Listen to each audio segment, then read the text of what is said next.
One of the most important techniques when it comes to editing photos is applying an effective vignette. For those who are unfamiliar what a vignette is basically it is an outline or an area of your image that you are intentionally darkening to apply emphasis to your subject or series of subjects. Now, in Adobe Lightroom, they do have a default option to apply a vignette here.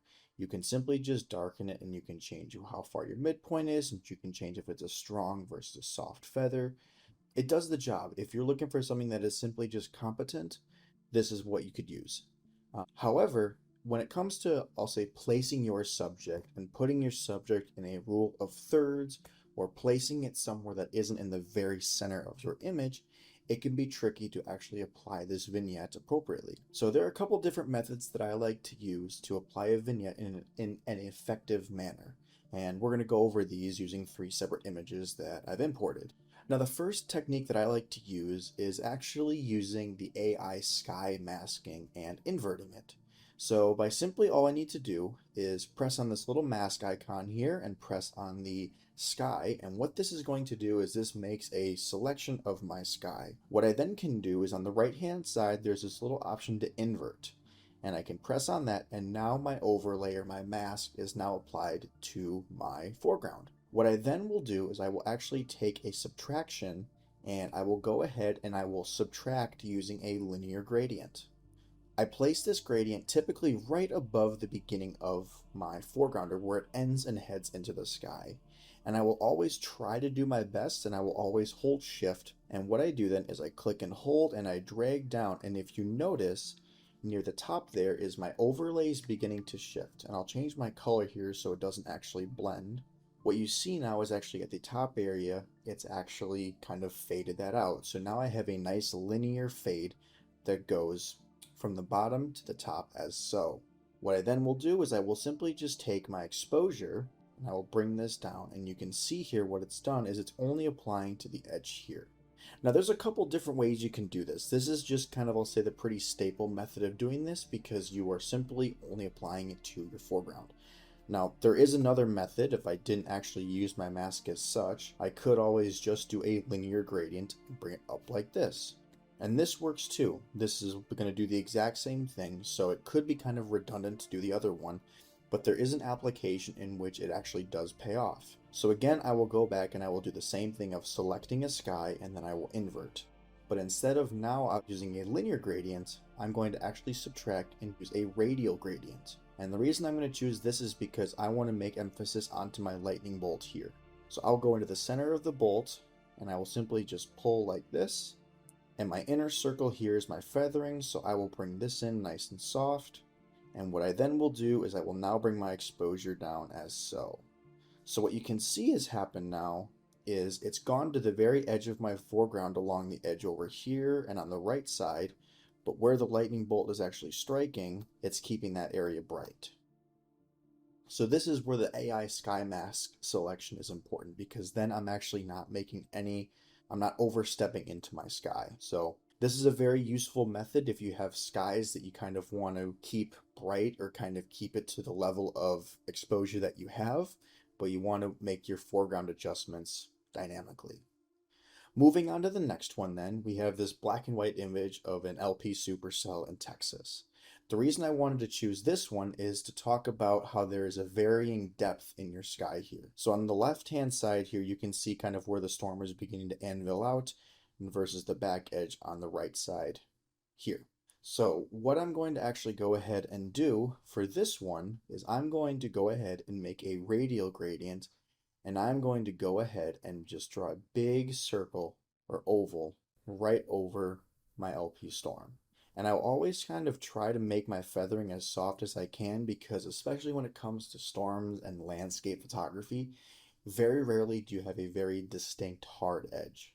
So what I then will do is I will invert this, and you can see now as I have the selection made that I can then use, and I can darken it using my radial gradients. What's nice about this is the fact that where I've actually placed this, it's not going to darken my LP area, but it's going to darken the edge here of the billowing and the rain shaft on the right side here. My foreground is kind of dark though, so what I'm going to go ahead and do is I'm going to go ahead and do a subtraction, and I'm going to go ahead and I'm going to do a subtraction of a linear gradient. I can start my foreground and I can begin upwards just like this, and you can see now because I've made a gradient here, it has removed all of that. So if I jump here now, I can actually see what my mask looks like, and if I hover over it, you can see there's a bit here on the left side of the vehicle. Otherwise though, it is hugging this edge right here. Now there is this area over here that I do actually want to kind of avoid vignetting because it's not actually realistic with how dark it is here versus where the storm begins. So what I can do is I can jump back into my mask and I can choose to subtract again, and I can simply take my brush and I can erase right along the edge here. If I decide I want to remove this little area here, I can do this as well. But now what I've done is I've made this nice curving mask that goes right around the edge of my shot. Let me turn my overlay. That goes around my supercell.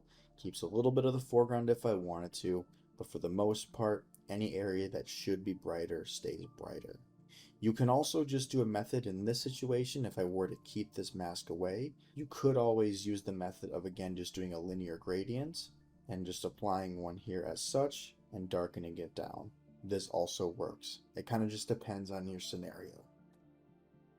The last one that I want to talk about then is going to be how you can control a vignette of your tornado shots or areas where you have a clear RFD cut or there's a lot of depth in your clouds.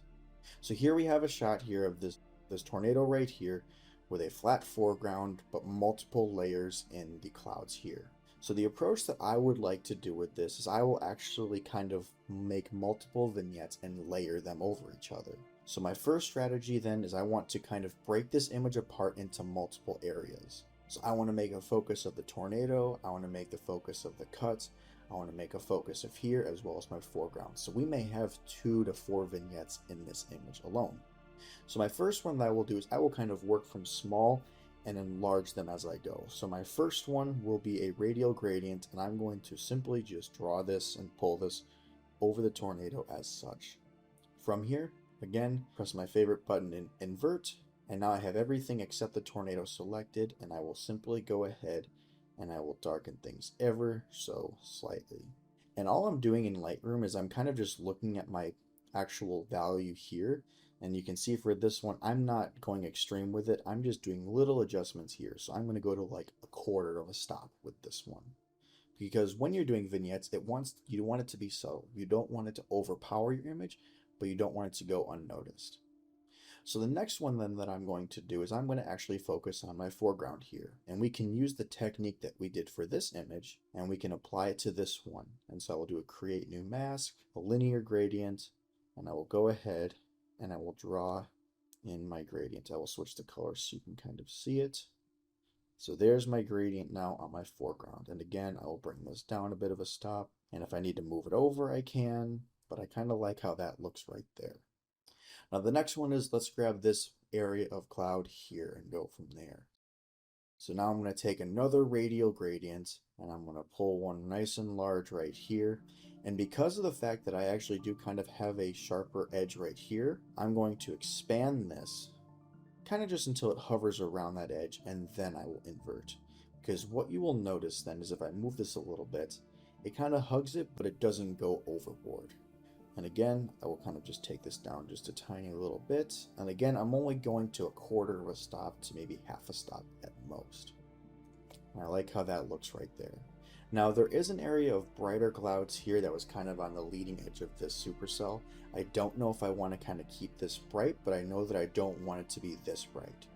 So there's a couple methods to this one. What I could do is I could simply just do a linear gradient and pull this down and darken it as so, and that works really well actually. It just pulls it, which is nice. But the other one I can use also is just a brush.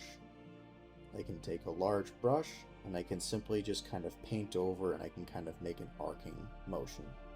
Again, I will take my exposure, I will darken it down, and it's just enough where it kind of pulls that back in a little bit.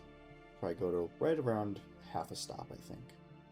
So with those 4 masks, you can see we've made kind of zones for it. We have our mask 1, which is the tornado, mask 2, which is your foreground, mask 3, which is basically kind of the leading edge of the wall cloud here, and the 4th, which is the brighter clouds up top. Again, I can press the little backslash above my enter key on my keyboard, and we went from this to this in just a couple masks. So kind of putting them side by side so you can kind of see the comparison. Here's what we are looking at if you were to put those two side by side, if we were to do the same with this one. But I think the most significant one usually would be this one.